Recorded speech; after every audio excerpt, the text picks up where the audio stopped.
En este segundo vídeo, que como se puede ver, trata exactamente de lo mismo, son nuevas notas sobre la imagen. Los temas a tratar van a ser cómo se relaciona la imagen con el objeto representado en primer instante. Luego trataremos cómo percibimos esa relación para luego contestar a la pregunta de qué pasa cuando el objeto representado somos nosotros, enlazado con el tiempo actual.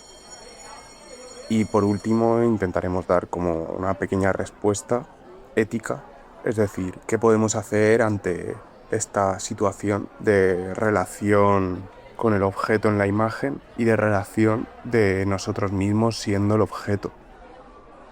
Lo que haremos con este ensayo será partir de la película Arrebato de Iván Zulueta, introducir el tema que trataremos en este vídeo. Y ese tema es la imagen como la muerte de lo representado. Es decir, cuando la imagen aparece, el momento se destruye. En Arrebato, película de 1979, siendo esta película un rara avis dentro de la cinematografía española por su carácter simbólico explícito, por su poética, por sus bajos recursos que al final son consecuencia de el rechazo a la industria del autor y la vida que el autor llevó, sobre todo por culpa de su adicción a la heroína que le acompañó durante toda su vida hasta su fallecimiento. Esta película es la primera y última del autor, habiendo firmado antes una película musical que en créditos aparece como ayudante y el productor como tal, que era su profesor, aparece como director. Sin embargo, estuvo medio dirigiendo esa película y todo ello debido a su melomanía, podría decirse. Esta película constituye un ejercicio de completa radicalidad con el pensamiento y la vida del autor, siendo en muchos casos los objetos presentes como arte o atrezo en la película objetos propios del director. Esto no viene dado a partir del bajo presupuesto que se dio para rodar esta película, sino que viene dado y se puede ver en un documental que se le hizo a Iván Zulueta en referencia a esta obra, en el que él mismo, de sus armarios, de sus cajones, sacaba estos mismos objetos quitándole el polvo y mencionando cómo él los miraba y los revisaba y cómo esa relación que él tenía con esos objetos, que en definitiva eran de su infancia, cómo esos objetos en la película se manifiestan con esa misma relación que tienen los personajes con ellos. Sin embargo, en este momento no vamos a seguir esa línea, no vamos a hablar sobre ese tema o subtema, que es el referente a cómo nos relacionamos con nuestra infancia, cómo presenciamos y cómo revivimos esos momentos en los que, con lo antes mencionado en el vídeo anterior del instante poético, cómo cuando éramos pequeños conseguíamos tener esos instantes poéticos con objetos vanos y cómo eso se nos ha marcado en la memoria. Es decir, en la infancia éramos capaces de, con, por ejemplo, como sale en la película, una revista de cromos, estar durante horas mirando los cromos, generando una propia narrativa o incluso solamente contemplándolo y fascinándonos sobre ello. Y cómo, pues, al volver a revisar esos objetos, se vuelve a activar ese mecanismo y podemos, no de la misma forma, pero revivir esos instantes y esos momentos. En esta película, aparte, esa línea de la nostalgia se presenta como una nostalgia que puede incluso arrebatar, como se dice, puede incluso infectar, puede llevar a los demás a revivir ese mismo momento que, aunque no lo han vivido, porque ese momento es tuyo, puede compartirse. Obviamente todo esto desde un marco completamente onírico. En este sentido, todos los símbolos se traen al mundo, pero se alejan de él por cómo esas personas se relacionan con esos símbolos y cómo esa extrañeza visual que le queda al espectador de cómo esas personas han revivido esos momentos que incluso no son suyos, toda esa experiencia que tienen ellos, nos alerta de que ahí aparte hay un símbolo y de que es importante y hay que focalizarse en eso. Entonces, para mí es una película tremenda, podríamos decir. Pese a su falta de presupuesto y a su imagen casera que, como se puede ver en los cortos de Iván Zulueta, pues era casi su sello de identidad, enlazándose a lo mejor un poco con el tema de la Nouvelle Vague, pero obviamente aquí con una carga narrativa, simbólica y espiritual muchísimo mayor. Bueno, vamos a volver al tema del que se va a hablar y se iba a hablar en este vídeo, que es la muerte como consecuencia de representar un objeto, es decir, la muerte del objeto, en este caso. En Arrebato, esta idea se puede ver a través del personaje de Wilmore, Pedro, que descubre en un momento dado y a partir de mudarse a Madrid que su cámara no se limita solo a registrar los momentos, a registrar los objetos, sino que se nutre de manera literal de la realidad. Es decir, que aquello que filma y es impreso en ese negativo, en ese celuloide, acaba degenerándose, acaba muriendo. Y este personaje, ¿cómo se da cuenta?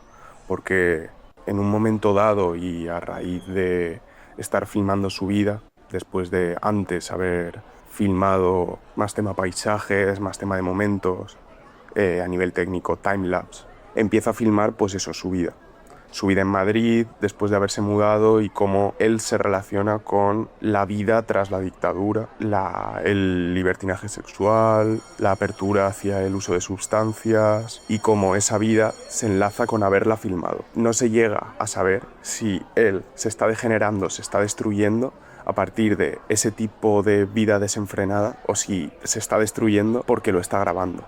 Y en esos vídeos aparece él. Por tanto, Pedro, el personaje de Wilmore, decide encerrarse en su cuarto, dejar atrás esa vida y intentar averiguar si es la cámara lo que le quita la vida o es esa vida misma que le estaba llevando. Entonces comienza con un trípode y colocando la cámara a grabarse mientras se duerme. Y cada vez que se grababa lo comenzó a hacer durante todos los días, obviamente también sin comer, sin nutrirse como es debido. A partir de eso comienza a notar que su cuerpo, su estado mental, su estado físico, sus ganas de vivir, todo ello va degenerando y va consumiéndose él físicamente en un proceso parecido como el de la adicción a una droga opioide como puede ser la heroína, que se enlaza en este caso con la vida de Iván Zulueta. A partir de esa sensación, pues el personaje lo que hace es ir corriendo a revelar esa película que había grabado. Y entonces se va dando cuenta que en esa película hay un fotograma rojo que al seguirse grabando y al seguirse sintiendo cada vez peor, se va ampliando en esas cintas. En la siguiente cinta el fotograma rojo dura más fotogramas. No es un fotograma solo, son 5. En la siguiente 12, no me acuerdo del número exacto. Hasta que la propia cámara le engulle, es decir, que el objeto representado muere y solo existe como imagen dentro de ese celuloide de esa película física. Todo esto porque él se da cuenta que ese fotograma rojo es la ampliación que está haciendo la propia cámara del tiempo para introducirle a él. Es decir, está generando un espacio físico en la película para que en la próxima vez que se grabe, él acabe introducido y acabe, en este caso, engullido por la película. La cámara, la lente, no refleja la luz, no refleja un momento, no representa algo, sino que engulle la existencia, mata la realidad o la transforma en otro tipo de realidad, que en este caso podríamos decir que es más simple, generando, por tanto, una sustitución del sujeto por la imagen. El objeto representado deja de existir en la realidad para solo poder ser visionado. En un visionado, además, que siendo celuloide, es un visionado físico. Es un visionado difícil de reproducir. Reproducible, pero difícil de reproducir, en comparación con los vídeos que se generan en la actualidad. Es decir, el personaje de Wilmore, Pedro, acaba encerrado en la película.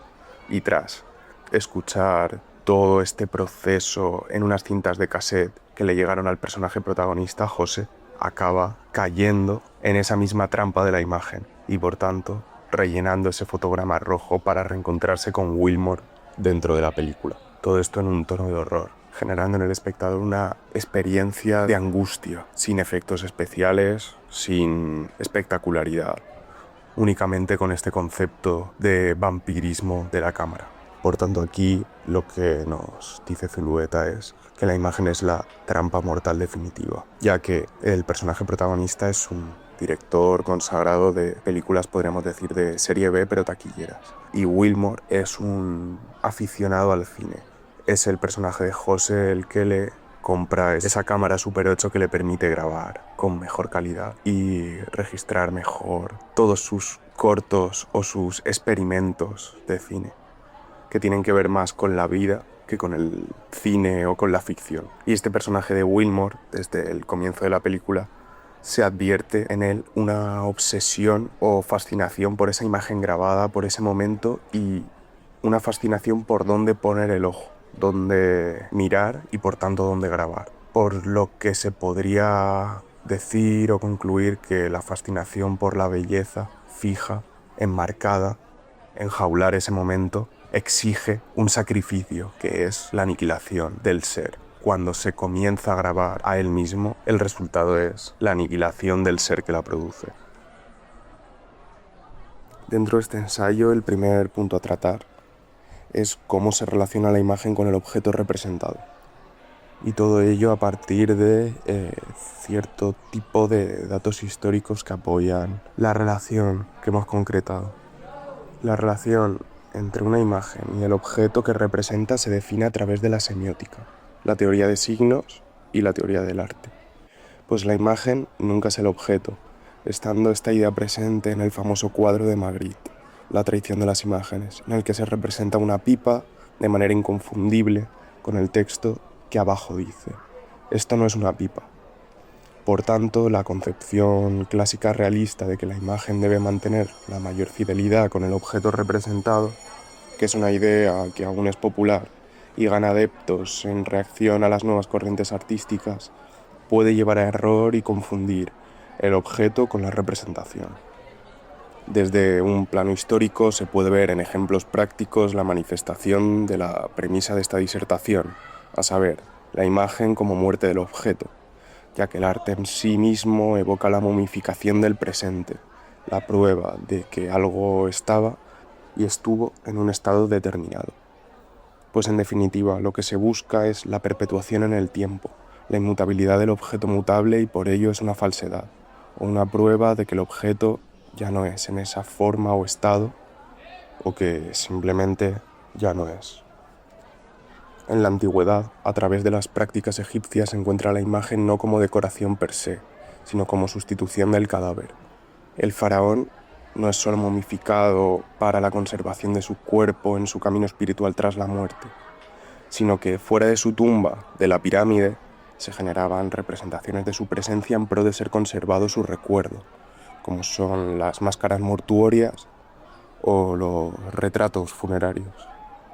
Más tarde, en un contexto europeo, podrá verse en el rechazo tras la Reforma protestante de la iconoclasia, la imagen referente a lo divino, pues se pensó que la representación terrena de lo elevado superior generaba un culto impostado en los iconos, es decir, se confundía el objeto divino con el objeto representado, construyendo una fe falsa en base a las imágenes. Por tanto, la manifestación física de las imágenes instauraba una adoración suplantada, que como su base era la imagen y no lo divino como objeto, constituía idolatría. Se perdía la referencia con lo divino, dando lugar a una práctica religiosa alejada de la espiritualidad verdadera, una fe falsa. En consecuencia, la muerte de lo representado, la muerte de Dios.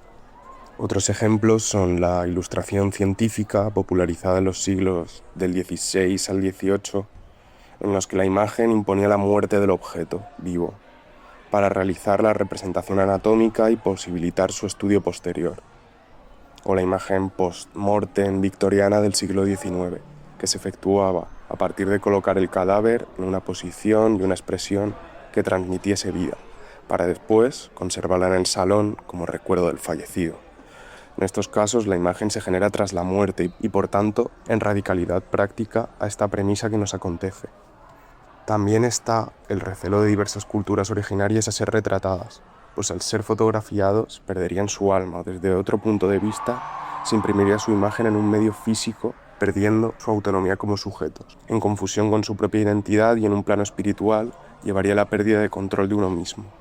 Sin embargo, es cierto que su imagen, la representación del objeto vivo y consciente, en el momento en el que es creada, provoca la pérdida de control respecto a su consumo.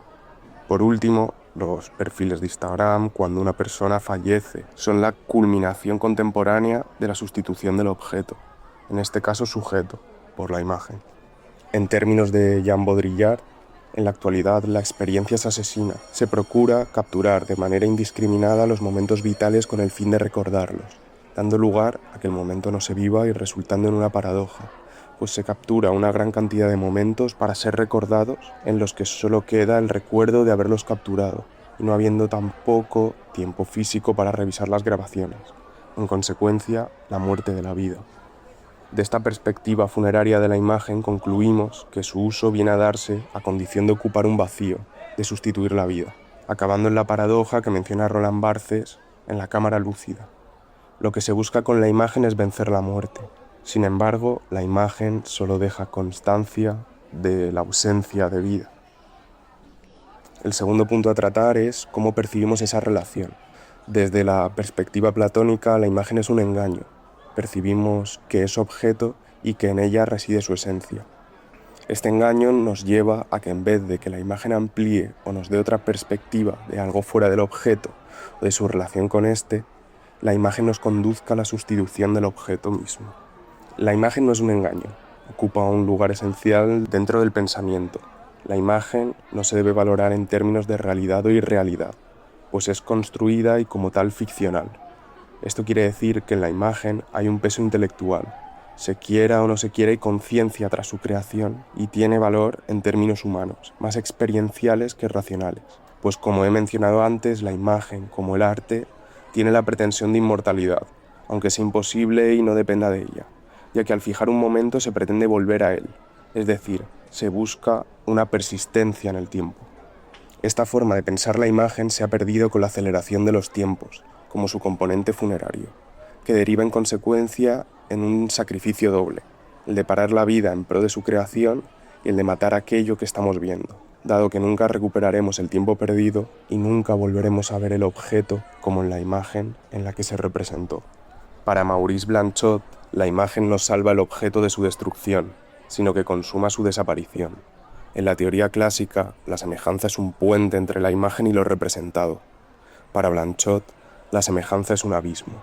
La semejanza anula el mundo. Al ser representado el objeto pierde sus características y deja de tener capacidad de acción. Es una imagen sin más ni más, recordándonos de que en un momento ese objeto se relacionaba con el mundo, tenía una utilidad o vida y se hallaba con nosotros. La imagen es un cadáver.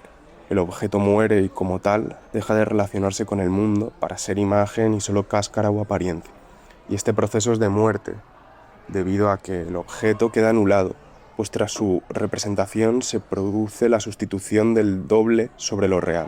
La imagen asume el monopolio de la existencia quedándose vacía, ya que su valor esencial es sustituido por el valor de inmovilidad, de permanencia. Para la filosofía continental, el signo mata la cosa. La representación de algo, ya sea en palabras, imágenes o cualquier otro tipo de representación, genera una separación con el objeto. La experiencia pura es imposible, en su traslación a otro medio y solo puede percibirse con el objeto mismo.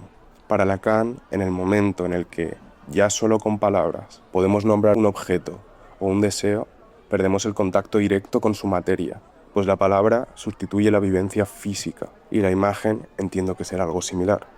Ahora pasamos al tercer punto, en el que vamos a contestar a la pregunta de qué pasa cuando el objeto representado somos nosotros.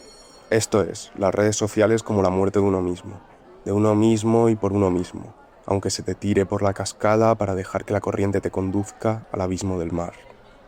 Dejas de ser como sujeto para transformarte en objeto que es representado y por tanto ni objeto ni sujeto. La consecuencia, dejas de vivir y ser para quedar como imagen y a que a ojos del mundo, cercanos, conocidos y desconocidos, la imagen te reemplace, en sustitución, llevando a una despersonalización. Pues el siguiente error es creer que eres en tanto que los demás te ven, por lo que un conjunto de imágenes mediadas por la tecnología multimedia. Además del suicidio de uno mismo, por ontología de la imagen acontecen dos muertes más, de la vida a favor del reemplazo digital, que como imaginario sin esencia. Se muere porque se vive para documentar y se muere porque se vive para consumir la imagen ajena. Por ello se genera el transvase a lo digital, porque no es un añadido sino un sustituto. Muere la individualidad, con ello la introspección y el instante poético. Las redes sociales, aun inherentes y sin conciencia, aunque algorítmicas y manipuladas, conducen de una manera extrema y acelerada al devenir, a la narrativa, que en la química cerebral se justifica con el chute dopamínico que si de manera infantil se asume y se consume, conlleva la exaltación de lo emocional, lo mutable, lo imperecedero. Se pierde la reflexión, la voz interior, la conexión con el entorno para descubrir cosas tales como que ese al que no ves desde hace 5 años va a tener una hija y obviamente va a ser fotografiada y exhibida. Y ya hemos visto esto que es. El scroll como arma de sumisión. Morimos en presencia y en esencia. En presencia con la imagen y en esencia con la inactividad y desasosiego provocado por la saturación de imágenes. Ahora acabaremos con el punto 4, que es la respuesta ética. ¿Qué podemos hacer? Ante esta relación, en principio no podríamos hacer nada, pues siendo objetos, la relación existe y somos representados. Sin embargo, somos sujetos, que antes de pasar a ser objetos, antes de morir, somos seres conscientes, y a partir de la individualidad crítica que hace a uno afirmarse a sí mismo, podemos ser parte de este juego sin inducirnos al suicidio accidental. Entonces, en mi opinión, lo que hay que hacer, y a mí me ha funcionado, es buscar el ser, es decir, lo inmutable, el centro propio. El advenimiento de los tiempos es un hecho irremediable, y la lógica del sistema es imparable. La aceleración de los tiempos ha pillado carrerilla y ahora no hay quien se ponga delante sin ser arrollado. Por tanto, no debemos rechazar o destruir algo que es indestructible a nivel social. Lo que podemos hacer, ya que dentro de nuestra esfera personal somos dueños y señores de lo que hacemos, es generar una distancia mental a partir de la conciencia activa. Hemos de conservar el valor de lo sutil reemplazado hoy por lo exuberante de la sociedad del espectáculo que teorizaba Guy Debord. En esencia, mantener la conciencia de ser uno mismo ante la expresión pública y evitar convertirse en materia prima para el entretenimiento ajeno. Aclarar que puedes dedicarte al entretenimiento sin perpetuar la lógica del consumo acelerado, sin ser evocado a la pérdida del ser, transformando tu imagen en un producto. Porque todo lo que se construye desde un plano espiritual, desde la honestidad con uno mismo, cuando se mercantiliza, se destruye, se muere y, en definitiva, se muere uno mismo.